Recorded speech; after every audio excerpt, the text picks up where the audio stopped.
Welcome. Hello. How are you doing? Really well, thank you. How about you? Yeah, good, thank you. Good to have you here on the Working Wellbeing's podcast today here at the water cooler. So we're live here at the event. What brings you here? Well, I was presenting actually earlier. I was on a panel discussion where we were talking about the strategic importance of health and well-being for companies and how that translates across every single role. So if you are in a leadership position, if you're an individual contributor, you actually have more than a permit, but really an obligation to speak up and act up if you feel like there can be things better at the workplace. And so for us, we think about people thriving as an example, and we have an OKR around being a best place to work. So we're very, very much focused and investing quite a lot in well-being. We have a brand new program that we just announced yesterday for global well-being champions. We'll be providing training and content and templates to help people do it. And because we're in 175 countries and we have 95,000 employees, we know and understand that there must be some local context for that, whether it's in terms of cultural or whether in terms of the state of the business. We're in different businesses and different markets. And so this way it can be reflexive and meet the needs. Wow, that is a lot of people, a lot of needs. Every possible need, every possible life stage, every possible life human experience is happening amongst that workforce. Indeed. Yeah, that is a lot to tackle, isn't it? And can I ask a couple of questions around, first of all, sort of structure and what it looks like in terms of, people working on this inside Ericsson? How many people look after those 95,000, did you say? Sure, yeah. Well, we have a variety of communities. We have employee reference groups. We have various get-togethers and actions. We also have a lot of global content. So as an example, for wellness and health, I hosted a men's well-being global seminar. Not myself, because I'm not the picture of health. I had a credentialed professional with me who took questions. And we talked about issues that men might find uncomfortable to talk about, even amongst each other. The idea here is really, an ounce of prevention is greater than a pound of cure, right? And so if we can provide people with the ability to detect and then action early, any signs where their health or their well-being is falling short, they benefit, and we happen to also benefit, right? Because if you feel your best, you can do your best. Yeah. So being brave enough to talk about some things with a view that helps to trigger some people into action, some people into exploring their own health and how those things might Indeed. To them. And it has a cascade effect, because even if, let's say you attend, we also, of course, had a women's health webinar. If you attended, but you don't have symptoms, you might be caring for someone else and help them become aware and help them find the care that really can elevate the quality of their life. Yeah, and even, across genders too, like women play a role in supporting men in men's health and men play a role in supporting women in mental health. Like, we're talking a couple of times with people about trying to get more men, particularly managers and leaders in workplaces, doing the various menopause trainings that are, that we're seeing flourish at the moment and quite widespread. There's been a real shift in that, but we do need more men doing that training. It's not just about the individual, is it? It's about supporting our peers and understanding, raising all of our awareness about these human things that impact. It really is. And the kind of the greater outlook or perspective that we have at Ericsson is we want our people to thrive. Yeah. And that includes upskilling, that includes caring about their well-being, and it means that they've got professional opportunities ahead of them. And when we think about their kind of the full end-to-end career with Ericsson, it really rolls up to being a best place to work. That's our true north. That's our aspiration. And all these things are key components of that. So people feel happy, they can thrive. Again, if they feel great, they can perform great.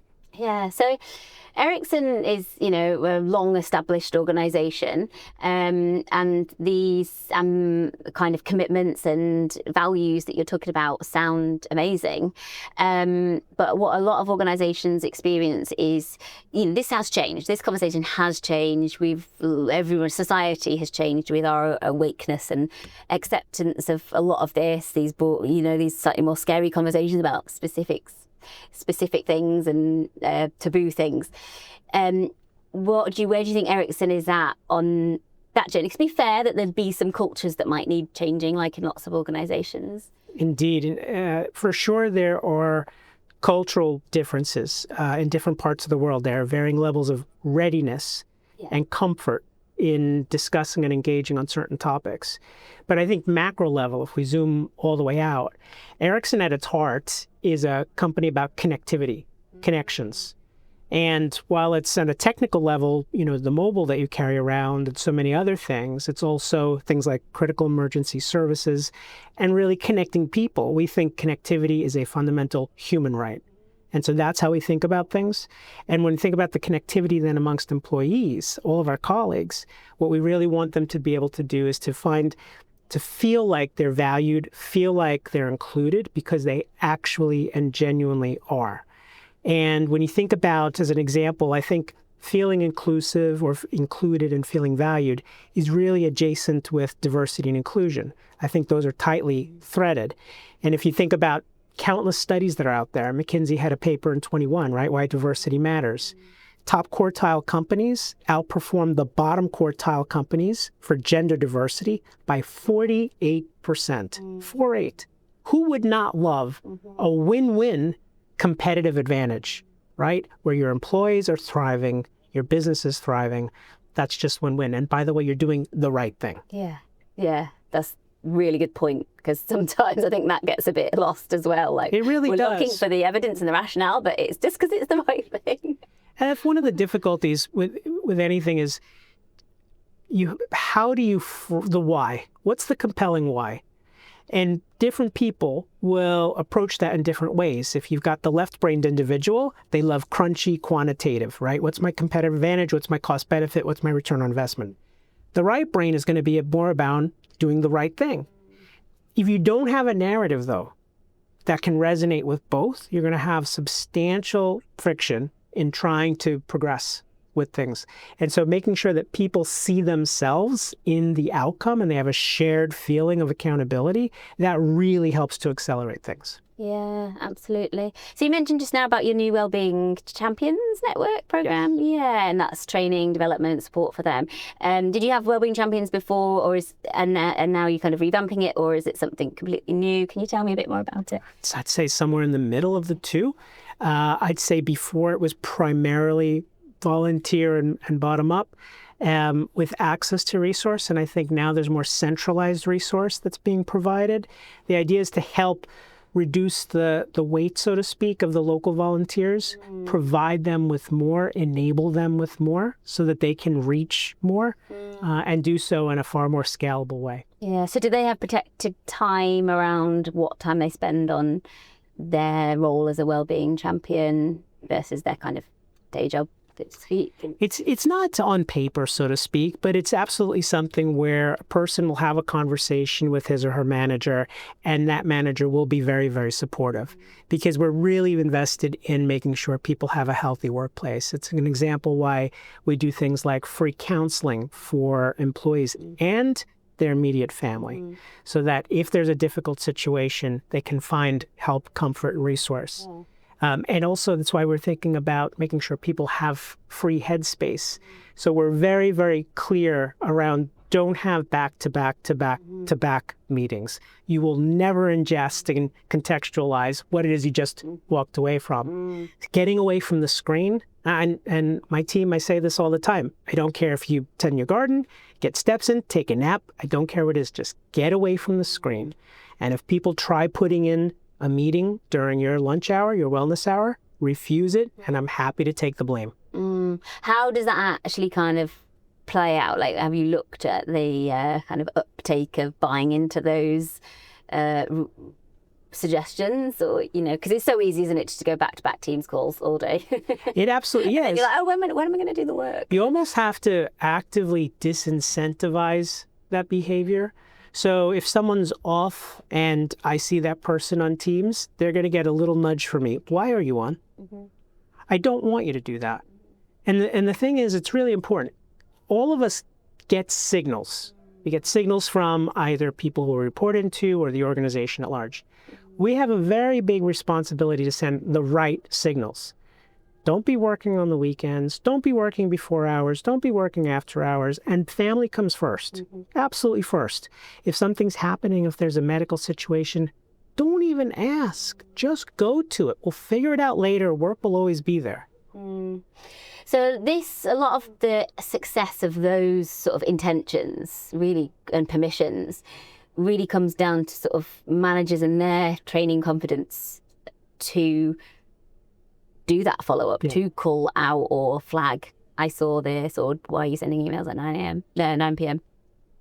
How at Ericsson do you support those managers to do that and feel confident with that? Because they might not be managers because they're people. They might be managers because of some other progression and technical expertise or something like that. Absolutely right. And we see this a lot. And it's not, we don't have a patent on this. This is in every industry I've been in, every organization I've been in. You do have some individual contributors who are super performant, and because of that, they're elevated. And they're not quite wired to be the leader. They're wired to be a super individual contributor who find it difficult to develop people, find it difficult to stretch people, and find it difficult to have candid conversations with people so people can have awareness as to their blind spots and awareness of their strengths, and then they can work on both of those. So we've actually just also this quarter, we're going to be introducing a leadership program at Ericsson, which basically says for you to be a leader here, it means there are 3 things you're focusing on. 2 of those 3 are about the employee. Amazing. It's good. It's the tricky bit, I think, is supporting them. It's the same with the Wellbeing champions, educating them and empowering them into that role, but then the ongoing support of kind of keeping the flow going and keeping the values there and the intentions alive. Absolutely. And it not, that's the thing. Out. Yeah, it's not change for the sake of change. It's purposeful change, right? It answers a question, the why. There's a clear answer to it, and it's about outcomes. And if you don't have that red thread, then it's noise, it's miscellaneous, it will have no impact. But if you're answering a clear why, you could thread that through the activities, then you're guaranteed a performant outcome. Yeah. So in terms of the, job types and types of technical roles and all that kind of thing across the Ericsson organization, what are some of the well-being challenges that are presented because of the work that people do? We have such a great spectrum of different roles across Ericsson with the 95,000 employees in 175 countries. So it ranges everywhere from someone like me who's in an office. I like a standing desk. That's not very out in the open. On the other end of the spectrum, we have people who are climbing very, very tall masts, installing radio antenna, or going out in inclement weather to troubleshoot. Maybe there was a storm and we can't have people and businesses without a connection. And so we have to, in sometimes difficult situations, but we're always putting safety first. And then you've got things in between. We have data centers, right? We have help desks. We have mission critical networks. We have a lot of aspects or responsibilities where you've got a 99.9999969's uptime SLAs. So wellness for each of them is going to take slightly different forms, but let's not overcomplicate it. It's simple. It is simple. No matter your role, you are taking time off. Because no matter where you work, it's the law. What are you doing in your time off? That is the common denominator, that regardless of role, region, every leader can make sure he or she is talking about their team around doing the right thing, getting that recharge, stepping away, getting the headspace. It's so powerful. If you're just doing that context switching, as I said earlier, you're not going to have the ability to process anything meaningfully until at night when you're up late because your head's spinning and you're thinking. And guess what? That's negative against your wellness. How well are you going to perform the next day, the next week, if you're not getting the restful sleep that you really need, if your mind isn't finding peace? Yeah. So just in terms of, the sort of talent acquisition side and new people coming into this organisation. Are you seeing any interesting kind of trends, or is it feeling different what people are expecting as part of onboarding or as part of a new role at Ericsson? Are you seeing a change in that? Capital Y, yes. Because two elements at play. One, of course, demographics are shifting. Within Ericsson, we happen to have an older, more male employee population that is not aligned with the newer skill set that we're looking for. And diversity is a performance enhancement, as we just talked earlier around the research, right? It's proven, the debate is done. So we risk underperforming unless we also, in addition to doing the right thing, look at our workforce and make sure it's diverse. That's why, as an example, we're hiring at least 30% female and at least 35% manager positions are being appointed as female, because gender diversity is such a huge fulcrum for that. And then we're also looking to get in early careers. So that means people who are a bit younger, who have closer adjacency with the differentiated skills. So depending where you are in the business, obviously developers are a really hot space. And for us, when you think Ericsson, you might think, okay, business to business. It's what some of the major, half of the world's mobile traffic goes across our solutions. So Vodafone, EE as an example. Yes, there's that element. But the other key piece is making sure that all of them are thriving together, right? And so when we think about networks and what they can unlock or enable, there's a whole software layer that we're introducing. We're really heavily investing into open programmable networks. And that means where you can take a network and configure it now and expose different capabilities. So as an example, if you are a professional gamer, latency is going to be really, really important for you. You can get a slice of the network that offers you super low latency. If you are broadcasting a video live, rather than having the truck with the satellite up top, you can actually have a slice where a person's just with very mobile equipment able to broadcast HD quality video with low latency, all using a mobile connection, as opposed to, as I said, satellite and driving around a truck. So the spectrum is there, and so we're creating a marketplace for APIs now. You think Vodafone is a hardware business, we're actually now a diversified business that spans both hardware and software solutions. Amazing. And what do you do to look after your own well-being? So I think one of the big lessons for me has been life. So COVID was really an awakening. Before then, I was a workaholic. Really? Absolute workaholic. I would happily be in the office to 2 a.m. No one asked. No one asked. I'd bring my laptop with me on vacation or holiday, checking emails and the like. COVID brought a lot of difficult moments for our family. And that was an inflection point where I saw, wellness matters more. This is kind of the analogy when you fly on a plane. They say, put your mask on for you first before others, right? It's so that you can help others rather than being someone who needs help. And so that perspective I've really taken. And from then on, I've been a really, I'll say, passionate evangelist for making sure people take care of yourself. Your family comes first, work comes second. We can figure it out. And I have teams who, if they try to get meetings in with my team members at 12 p.m., I say, refuse it, and then bring them to me. Because I'm happy to have that conversation around why wellness matters. Yeah. So organizationally, do you have a wellness hour? You mentioned before wellness hour for lunch at a particular time. We do not have a particular hour. No, there isn't a uniform policy. When you're in 175 countries, time zones become a little bit difficult to manage. But, we're headquartered in Sweden, as an example. And colleagues, best of intentions, 1 p.m.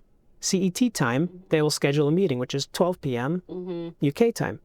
And so we have to occasionally have conversations around, we won't schedule during your lunch, leave hours available so that we've got the wellness time to get headspace and just be a bit healthier. Yeah, it's really important. I feel like the kind of micro boundaries are very very critical in sort of managing longer term well-being, aren't they? Just every little thing makes a difference. It's a practice, isn't it? It's like, it really does. It really does. We have to kind of work on. And it ebbs and flows, right? Things are going to derail us. We might, end up doing something we don't want to do on a lunch hour, dealing with like life admin or something. But it's coming back to the rules the next day with the right intention. How have you found the water cooler? What are the themes and most interesting things you've seen?